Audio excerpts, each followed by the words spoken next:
Hi friends, good morning. எல்லோரும் எப்படி இருக்கீங்க? நல்லா இருக்கீங்களா? இந்த ஜூலை மாதம் உங்களுக்கு எல்லா ஆசீர்வாதத்தையும் தேவன் கொடுக்க உங்களுக்காக ஜெபம் பண்ணிக்குவேன்.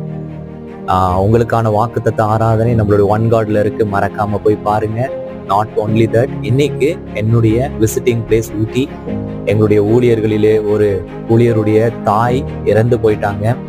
அவர்களுடைய அடக்க ஆராதனைக்கு நான் ஊட்டிக்கு வர போறேன். எனி ஒன் ஹூஸ் வாட்சிங் from Ooty, one who willing to or wishing to meet me, என்னை மீட் பண்ணும், ஜெபிக்கணும் அப்படின்னு நினைக்கிறவங்க, you can call me and you can come and meet me in Ooty. இன்னைக்கு நாள் முழுவதும் நான் அங்கே தான் இருப்பேன். மோஸ்ட்லி ஒரு 5 வரைக்கும் நான் அங்கே இருப்பேன்னு நினைக்கிறேன். அதனால so pray for that woman. அந்த வயதான தாய்மாருக்கும் அந்த ஊழியருடைய குடும்பத்திற்காக ஜெபம் பண்ணிக்கங்க, மறக்காதீங்க. அவர்களுக்காக ஜெபிக்கும் பொழுது தேவன் நம்முடைய ஜெபத்தை கேட்பார். So let's meet in Ooty today. God bless you.